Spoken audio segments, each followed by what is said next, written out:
If your own baby prefers caterpillars to sand or some other tidbits, such as buttons or small pieces of coal, these can, of course, be substituted. As simple as that, Mother.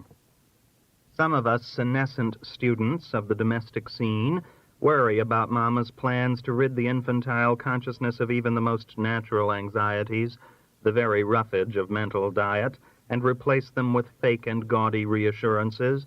We are afraid that America may become a nation of tranquilizationists, living in a fool's euphoria, with an incantation for every sorrow and a magic wand for every menace. Already we have multiple miracle pills for most of the darker states of mind, and if we don't look out, our children may reach the end of life by detour and bypass, quit of scars and tears, the badges and honors acquired by going through it the hard way.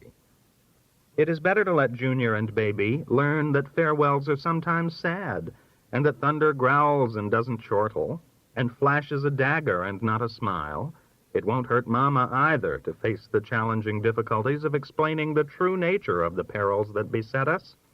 I am glad that I am only a husband, father, and grandfather, whose job it is to win the bread. At least I escape the far harder task of demonstrating that Santa Claus does not exist even though you can see him, and that the wolf at the door is real even though you can't see him. 2 o'clock at the Metropole. Just a few minutes before 2 o'clock on the hot, sticky morning of Tuesday, July 16th, 1912, a man sauntered up to a table in the cafe of the old Hotel Metropole on 43rd Street near Broadway and spoke to another man who sat there. "Somebody wants to see you outside, Herman," he said. In that casual sentence was spoken the doom of the famous and flourishing Hotel Metropole. It closed its doors not long afterward because of what happened in the next minute. The man at the table got up and walked briskly out onto the street, the other man following him. The one who had been addressed as Herman stood under the bright lights of the hotel's marquee, looking around for whoever it was wanted to see him. He didn't have to wait long. 4 short, dark men jumped out of a gray automobile standing at the curb, closed in on him, and fired 6 shots. That was the end of Herman Rosenthal, the gambler, and the beginning of one of the most celebrated murder cases in our history. 2 days before this happened, Rosenthal had become known to the reading public. The World had printed an affidavit of his on that day, charging that a police lieutenant named Charles Becker had exacted protection money from him and had then raided and closed his gambling house. It had also been intimated in the newspaper that Rosenthal would go before the grand jury and involve Becker even more deeply in corruption. The murderers hadn't bothered to remove or obliterate the license plates of the gray touring car, because, as it transpired later, they had been told that the cops are fixed and nobody would do anything to them on account of their little job. But they reckoned without the World, District Attorney Charles S. Whitman, and a man named Charles Gallagher, a cabaret singer, who had just happened to be passing by. Gallagher caught the license number of the car, 41313 NY. He went immediately to the West 47th Street Police Station, reported the number, and was instantly thrown in jail for his pains. His information might have been completely ignored. The police had license numbers of their own to report, all of them wrong, had not a World reporter wrung Whitman out of bed. The district attorney got to the police station at 3:25 in the morning, learned about Gallagher, demanded his release, and got men to work on that license number. Before dawn, the driver of the gray car, a man named Shapiro, was arrested in his bed in a room near Washington Square. Shapiro told Whitman his car had been hired that night by a man known as Billiard Ball Jack Rose. Born Jakob Rosenzweig in Poland, Jack Rose, 35 years old, was known in certain circles as the slickest poker player in town and as graft collector for Lieutenant Becker, head of the Strong Arm Squad, which, among other things, looked after gambling joints in the city. There were hundreds of such places. A very popular one on the second floor of a building at the northwest corner of 42nd Street and 6th Avenue was run by a suave gentleman called Bridgie Weber. Rosenthal's place was nearby at 104 West 45th Street. The 40s writhed with gambling joints running wide open. They all paid tribute to Charles Becker. His salary was only $2,200 a year, but it came out later that he had, in one 9-month period, banked almost $60,000. All his graft money was collected for him by Baldy Jack Rose. He had several nicknames. Becker lived in a mansion of a house he had built in Olinville Avenue in the Bronx. It still stands there. Judge Peter Scheil lived in it until his death some years ago, and his widow died there last fall. 2 days after the assassination, Rose turned up at police headquarters, and the case's most unusual figure thus made his formal advent. Soft-spoken, a snappy dresser, his ties and shirts and socks always matched, Rose's physiognomy was not unlike that of Peter Lorre in Lorre's more familiar makeup. Rose had not a hair on his head. Even his eyebrows and eyelashes were gone, the result of typhoid in infancy. He admitted lightly that he had hired Shapiro's car. He had hired it to go uptown and visit a relative. He was put in a cell in the Tombs, where he was shortly joined by 2 other suspects, Bridgie Weber and another gambler named Harry Vallon. Weber had sent the widow Rosenthal $50 to help toward the funeral of Herman. All 3 men protested their innocence. They all had alibis. The Rosenthal murder case bloomed blackly on the front pages of all the papers. Here was a more exciting story than even the story of the Titanic, which had sunk 3 months before. Various curious characters began to come into the case, enlivening it.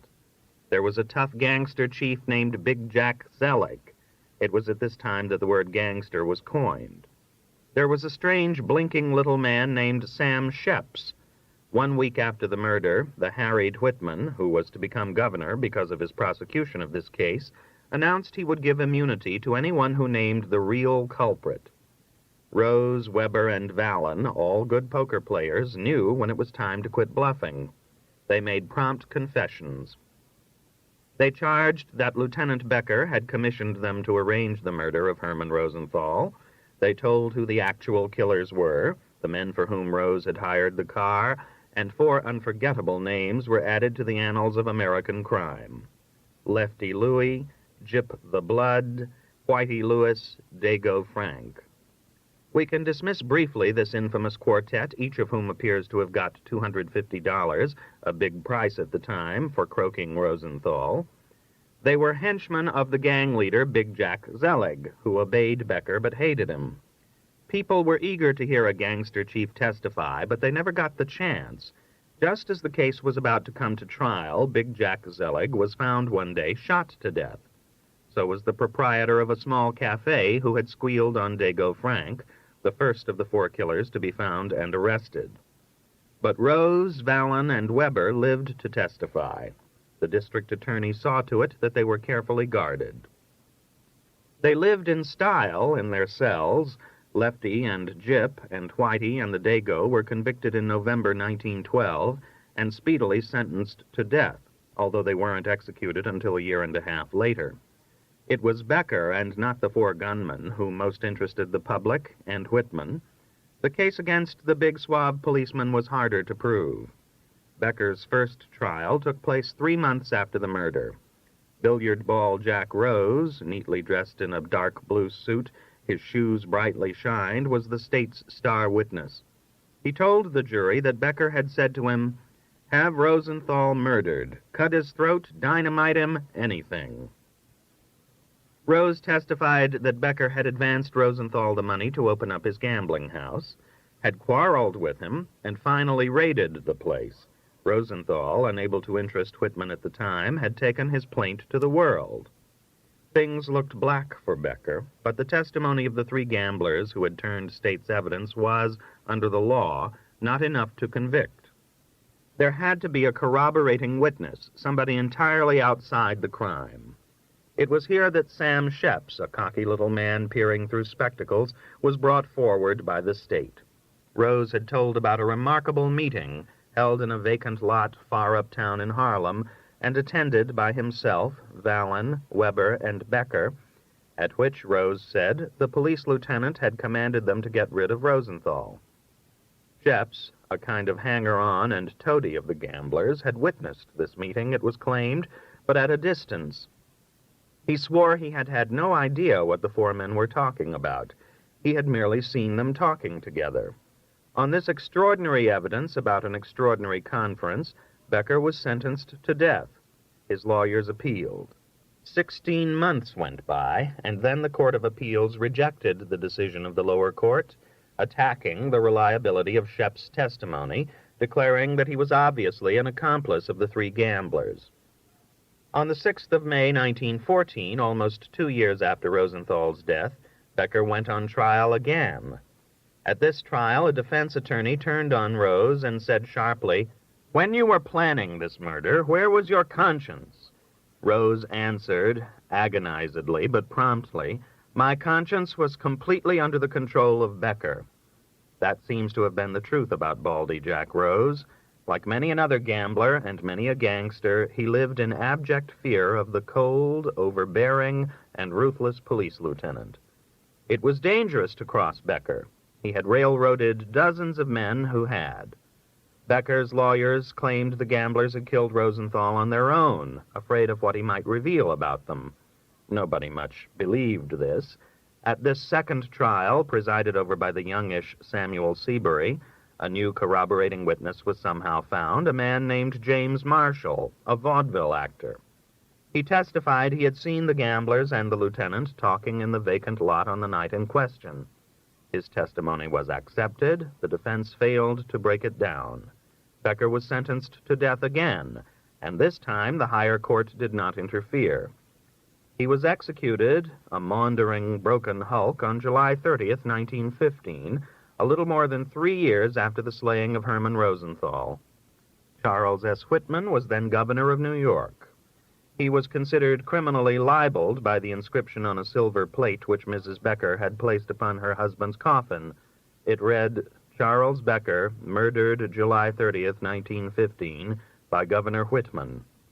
The plate was removed by order of Inspector Joseph Foreau, and the police lieutenant's widow replaced it with one bearing only his name and the dates of his birth and death. The Lusitania had been sunk 2 months earlier, and the memory of Becker was soon lost in the files of newspapers, preoccupied with headlines of war. Whitman, after retiring from politics, returned to the practice of law. He died of a heart attack in 1947 at the age of 78. Sam Sheps and Bridgie Weber died more than 20 years ago. What happened to James Marshall, the vaudeville actor, and to Charles Gallagher, the cabaret singer, it would be hard to find out. Weber, after the trials, went to live in New Jersey. He became, finally, vice president and secretary of the Garfield Paper Box Company of Passaic. He had lived in Fair Lawn, New Jersey, and worked in Passaic for 20 years as William Weber, a man without a past, until in 1933 he appeared as a witness in a trial over there. A lawyer asked him on the stand if he was not the Bridgie Weber of the Rosenthal case. He admitted that he was. It seems to have made little difference to his friends and business associates. He died on the 30th of July, 1936. There may have been some, reading of his end, who found ironic significance in the fact that Charles Becker also died on the 30th of July, 21 years before. Jack Rose did not withdraw from the view of men after the files of the Rosenthal-Becker case were closed. He preferred to be called simply Jack, and discouraged the use of the nicknames that had made him notorious, but he did not sulk in the shadows of life or attempt to disguise himself. He wore a cap to cover his baldness, but he scorned the use of a toupee. He came boldly out into the open during the war years and went from camp to camp, lecturing soldiers on the evils of gambling and other vices. He lived in a 14-room house in a quiet suburban community with his wife and 2 sons, and when he wasn't lecturing on humanology, which he said meant the science of being human, he exhorted the children of his neighborhood to lead clean lives and told them how he had ended up in reform school as a bad boy, where he first made contact with the underworld. He acquired a Chautauqua air and the ardent platform manner of a reformer. His Humanology Motion Picture Corporation, founded in 1915, ended in failure 2 years later, but not until after he had produced 6 pictures based on the poems of his idol and friend, Ella Wheeler Wilcox. He liked to display a jeweled ring he wore, which Mrs. Wilcox had left him in her will. She got the ring from an Indian Raja she met on this world tour, he said proudly. Jack Rose was an able and energetic businessman, and Humanology Pictures, more an expiation than an enterprise, was one of his few failures. Before he came to New York in the Becker regime, he had had a varied career in Connecticut. He ran a hotel in Bridgeport for a while, promoted prize fights in Hartford, managed the Danbury baseball team, and became part owner of the Norwich baseball team, gambling and playing the races on the side. Rose never had any trouble getting financial backing.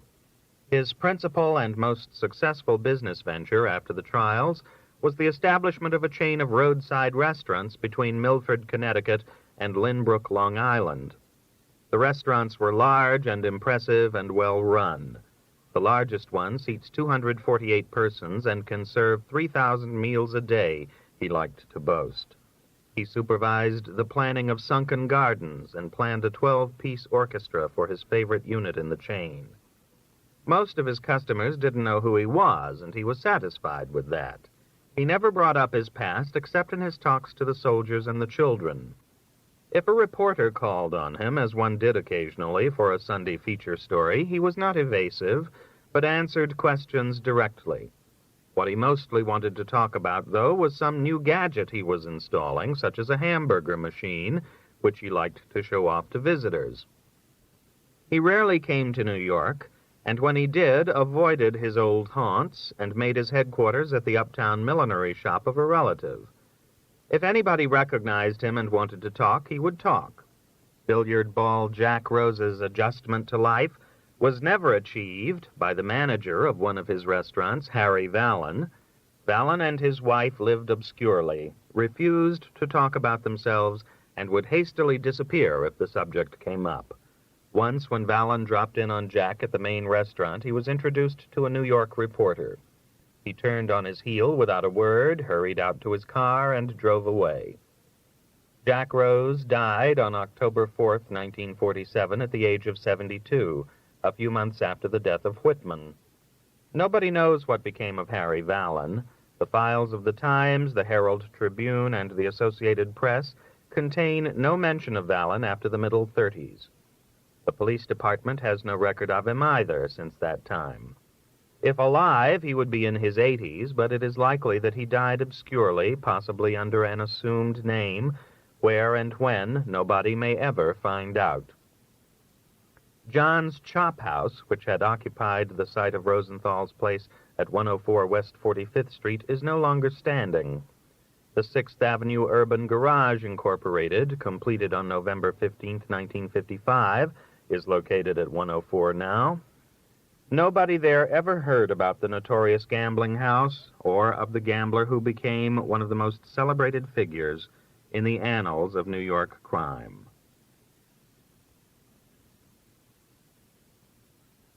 Get thee to a monastery. Tonight we shall discuss the demasculization of the theater of our time, said Dr. Bach, with a gloomy glance at the near future, when the stage will have become completely womanized. Dr. Bach was an obdurate selector of themes for discussion, and he did his selecting with a pontifical air of authority and finality. We were sitting this particular night on the lawn of a guest house in Bermuda, where we had come, he from Boston and I from New York, to get away from television. I never found out what Dr. Bach was a doctor of, because he never gave me the chance to ask. He was a man in his late 60s, possibly a retired professor of philosophy, fond of dressing for dinner in a white dinner jacket, and of sitting around until midnight over brandy and cigars, selecting subjects of conversation and pulling them apart until all the petals were gone, and nothing was left but the stem. I had the feeling of listening to lectures rather than of taking part in postprandial exchanges of opinion, and Dr. Bach's allusion to our little talks were something in the nature of a distortion of our summer evenings in the Fairy Isles. "I overheard the young lady on your left at dinner," said Dr. Bach, "remarking that she had seen the original company of the Male Animal with Jean Tierney. Now you and your collaborator, subconsciously aware 14 years ago of the imminent feminization of Broadway, not only selected an aggressively masculine title for your comedy, but actually filled the play with obtrusively male characters and only a hint of females, rather sketchily and ineptly drawn." I squirmed a little in my chair, but seeing that I was about to speak, Dr. Bach raised his hand for silence and went on. "In spite of your manly efforts on behalf of the dramaturgic survival of your sex, we observe that your little farce will be remembered, if it is remembered, as a 1940 vehicle for Miss Jean Tierney. Edmund Kean, of course, would have strangled the young lady at your table. I refrain from describing what he might have done to Miss Tierney had he played in support of her in your little comedy as Professor Jimmy Turner." I did get in a word at this point. I said, "Tommy." Dr. Bach held up his hand again. "Kean is only a fading memory now," he said, "like Lemaitre, and one of the last of the great male actors, John Barrymore. You will think I have not heard of Brasseur, the violently energetic French actor who recently revived the male in the Continental Theater. But I remind you that he was playing Edmund Kean in the new version of Alexander Dumas' melodrama about that great Englishman. In a word, his was but a momentary backward glance at an ancient hurricane, long since blown over, a phenomenon of fad, full of sound and fury, signifying nothing. The vigorous Brasseur will have been forgotten long before the ladies have ceased to babble about the public disturbance created by Miss Katharine Hepburn in Shaw's The Millionaires." Dr. Bach settled back in his chair, sipped his brandy, and gave his cigar a flourish. The overture had ended, and he was about to raise the curtain on the play of his present argument. "It is true," said Dr. Bach, "that the Broadway critics during recent seasons have written of actresses as if they were superhuman geniuses, at once golden and edible, ineffable and endlessly describable, impalpable and all over the place, in the manner of men who had never seen a woman before, let alone a play. But we must seek further back for the true causes of the disease that I can only call actricissima. The fault lies, ironically enough, with the male playwrights, who have women-chanted the modern theater. They have all been specialists in the demasculization of the stage. Let me tick off a few at random." I could tell by his expression that he was not going to tick off anything at random, but recite something he had rehearsed ever since he had eavesdropped on the young lady at my table. "Ibsen explores the condition of woman," he said, waving his cigar at an imaginary enrapt audience of scholars. "Shaw exposes the nature of women. Barrie exalts the virtues of ladies. Maugham exhibits the vices of females. Barrie exploits the talents of actresses." It seemed so pat and studied that I cut in rather sharply, hoping to throw him off balance with, "How about Williams?" He aimed his cigar at me as if it were a pistol. "Let us not discuss baseball," he said testily. "I detest baseball." I sipped my brandy and said, "I mean Tennessee Williams." He realized that he had to deal with it, and he dealt with it, I think, rather neatly, considering the fact that not every verb begins with X. He said, "Williams exhumes the dead dreams of the weaker sex." I let my companion dangle in what was for him an unusually long silence, perhaps a dozen seconds, during which I supposed he was trying to fit Chekhov and O'Neill into his tidy game of definitions. "It seems to me," I began finally, "that—" "Not at all," he said abruptly. "I have been considering the staggering price the male playwrights may have to pay in the end for their preoccupation with various phases of the female. Their names are likely, unless I am greatly mistaken, to become entirely forgotten, and this is intolerable to the masculine ego. Something will have to give, probably the masculine ego, and we shall be reduced to the stature of chipmunks. Even now, many a person who knows who played Hedda Gabler does not know who wrote it. I chanced to be in the lobby of the theater between acts during Blanche Yerka's production of Hedda, and I overheard two distinguished New York critics discussing the play, if you could call it discussing the play. She isn't Emily Stevens, said one of them. The other thought a moment and said, no, she isn't Emily Stevens. Now, the criticism of a drama in terms of who the actress playing the title role wasn't should have stood out for me as a clear portent of what was to come. To be sure, there had been many earlier warning signs, most of them undoubtedly familiar to you. The practice or convention of changing Peter Pan into a girl on stage, to say nothing of making a female out of Jim Hawkins in Treasure Island, and eminently the fact that the most aggressively virile of all creatures, the barnyard cock, is forever identified with the gentlest of virgin actresses. I decided it was my turn to wedge in a sentence or two. Men are more interesting than women, I said, but women are indubitably more fascinating, and possibly more amusing. This may account for the playwright's immemorial dedication to an examination of the opposite sex. You are missing the point, said Dr. Bach sharply. The absorption of male playwrights with the female is merely a further evidence of their blatant ego. They believe that only the masculine mind is capable of comprehending the intricacies of the feminine nature, and of presenting to the world woman's despair and eventual doom. It is a fine piece of irony that, in so reasoning, the playwrights have succeeded in writing their own doom. He finished his brandy and set down the glass on the table that stood between us. I splashed more brandy into it, and now that I had got my foot in the door of the discussion, I found something else to say. There can be no doubt, I began, but he waved it aside with his cigar. You used the word immemorial rather loosely, he said. There was a long time, an epoch even, during which the male character and actor properly dominated our theater. I refer to the era of the matinee idol, a term that aptly represents the decline of such giants as the ones I have already mentioned. I remember when the actress was kept sternly in her place. I remember David Warfield in The Music Master, Otis Skinner in Mr. Antonio, William Hodge in The Man from Home, Henry Miller in The Great Divide, William Faversham in The Squaw Man, H.B. Warner in Alias Jimmy Valentine, John Drew in Rosemary, Robert Edison in Strongheart, Dustin Farnham in Cameo Kirby, Macklin Arbuckle in The Roundup, Douglas Fairbanks in Hawthorne of the USA, and even, God save my soul, Cyril Scott in The Prince Chap, and Guy Bates Post in Omar the Tent Maker. The male persisted even into the 1920s. There was Robert Ames in The Hero, Frank Craven in The First Year, Harry Beresford in The Old Soak, and a few others, including a young friend of yours in The Poor Nut. Who remembers, for example, the name of the lady who played opposite Glenn Hunter in Merton of the Movies? I had him there and moved in quickly.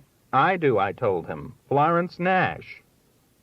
He almost dropped his cigar, and then became absorbed in a long study of the brandy in his glass. You left out some old classics, I reminded him. The gentleman who figured so prominently in Secret Service, The Passing of the Third Floor Back, The Servant in the House, and, of course, Cyrano de Bergerac. There was also, later on, Joseph Schildkraut in Liliom.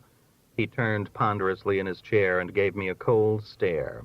It was Eva Le Gallion in Liliom, he objected. I was coming to her. The 20s marked the beginning of the end of men in the theater. Consider the body blows they had to endure at the time. The Kikis, the Lulu Bells, the Miss Lulu Betts, the St. Jones, the Mother Goddams, and the Miss Thomases. This is a casual conversation we are having, not a precise calendar. It may be that man's day upon our stage began to bleed to death when the Reverend Davidson cut his throat on Pango Pango. We sat in silence for a long moment, contemplating the bleeding to death of the theatrical male. We have skipped a little lightly over William Gillette, I put in. He took a long drink of brandy this time, glanced at me as if I wasn't there, and observed, William Gillette, as an actor, died in Dear Brutus at the hands of an 18-year-old snippet named Helen Hayes. I thought he was going a bit too far, but I didn't say anything. His face took on a faint shade of uneasiness, and as I watched him, I wondered if his agile memory had suddenly stumbled upon the gallant stands put up by the embattled male in What Price Glory, Journey's End and the front page. If he had disinterred these brave members of a vanishing sex, he said nothing about it, and I let the plays pass without mention. Man's interest in woman, I began, catching my companion's pontifical note, is superficial and momentary at best. I have been thinking about a discussion I had with half a dozen gentlemen some 20 years ago in a place called Tony's. Someone had posed the question, with what person, alive or dead, would you like to spend your last evening on earth? Only one man present chose a woman. All the others selected men, for the dangers they had known, or the shutouts they had pitched, or for the things they had written, composed, invented, discovered, or got away with. I recall that Mike Romanoff selected Oswald Spangler, possibly preferring intellectual stimulation at the end, however dismal, to spiritual comfort, and that a moody Irishman, up to his ears in rye, simply said Old Overholt and closed his eyes. Someone, I believe, said he would like to pass his final hours in the company of the captain of the Mary Celeste, to find out, as he put it, what the hell happened. Dr. Bach looked at me with a faint sign of interest. Who selected the woman? He asked. I suppose I blushed a bit. I did, I told him. Raquel Meller. Dr. Bach gave a small start, as if I had thrown something at him. Let us keep this discussion out of the realm of emotional involvement, he suggested. I never met the lady, I said a little stiffly. He had a comment for that, as he had for everything. Let us not get into the unattainable, he commanded. Men have got into the unattainable and never returned. It was fun to embarrass my friend. I was also in love with Irene Fenwick and Marie Doro, I said. They were both unattainable. Nonetheless, I managed somehow to find my way back. He treated all this with a heavy, cold silence, tossed away his cigar, and brought out a fresh one. I held out my lighter and clicked it several times, but it wouldn't work. He found a match and a new tangent. A sensitive ex-lieutenant of police with whom I was at Harvard, he began, persuaded me to accompany him not long ago to a performance of something called Gigi, an Americanized French bilelot from which all the Gallic essences were strained, so that what I endured for 2 hours and a half seemed like some over-labored preparation for a junior prom. I have been informed that the star, an English child, possessed a new and undreamed of something or other. Since I had decided that this miraculous gift was probably some kind of visual illusion, I sat through the piece with my eyes closed. In the play, the young girl romps with a man of the world, and during this scene, I was later told, love suddenly came to them both.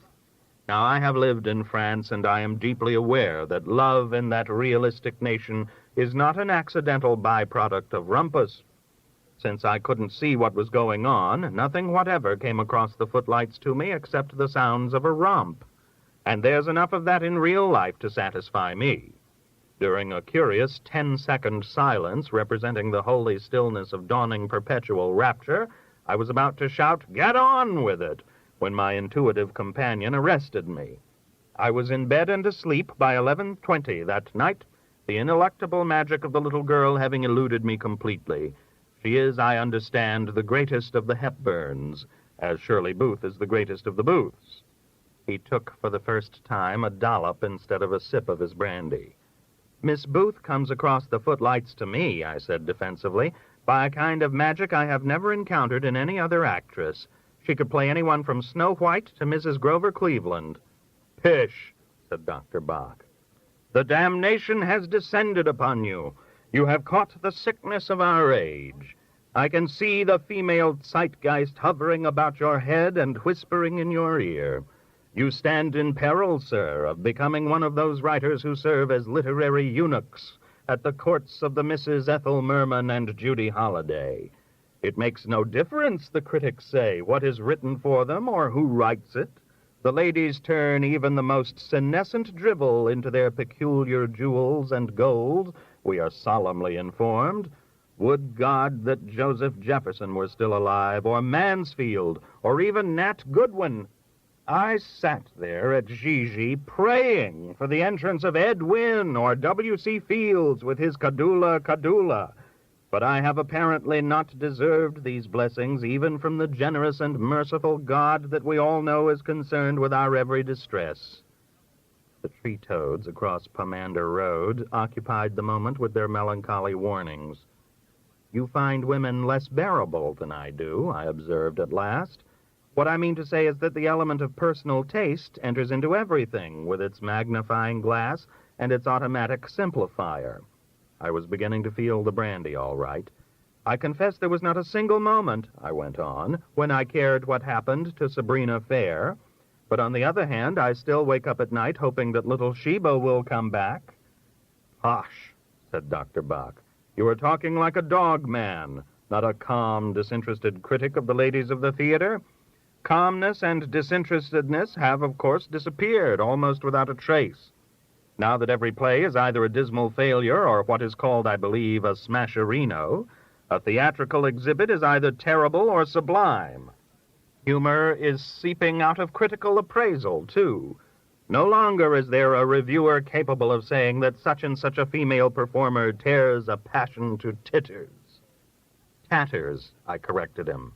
Titters, he insisted. It was obviously a gag that he enjoyed, and I paid it the tribute of a short laugh. He finished his brandy and sighed and put the glass down again, but waved the bottle away when I picked it up. Now that the New York critics have reached the top of Mount Everest, he said sourly, having scaled Mount Folsom with a mighty burst of rhetoric to reach summa cum laude at last, from where the tiny tattered banners of Bernhardt and Regin may be seen faintly waving far below the bright and deathless colors of Miss Audrey Hepburn, we may perhaps hope for some kind of respite and repose, since there is no longer any place to go but down, unless, of course, another English or French or perhaps Portuguese young woman appears suddenly from the regions which are Holy Land.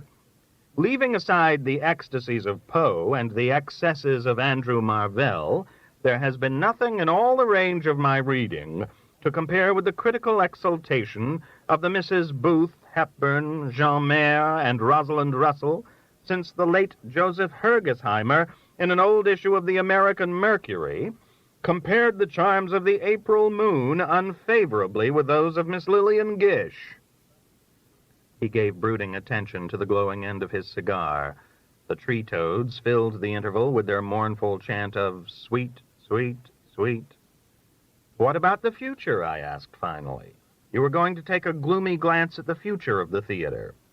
Dr. Bach made a little gesture of annoyance. The future's dark indeed, sir, he said.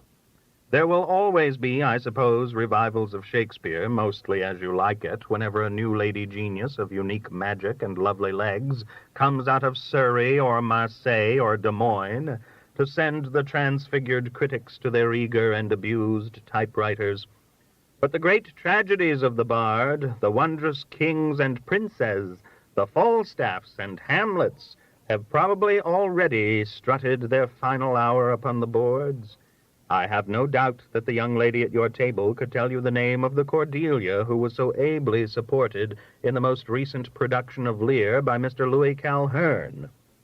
Our young admirer of the histrionic talents of Miss Tierney could never have seen Walheim and Boyd in the Anderson Stallings classic, but her mother has surely told her the name of the actress who dominated the play in the role of Charmaine.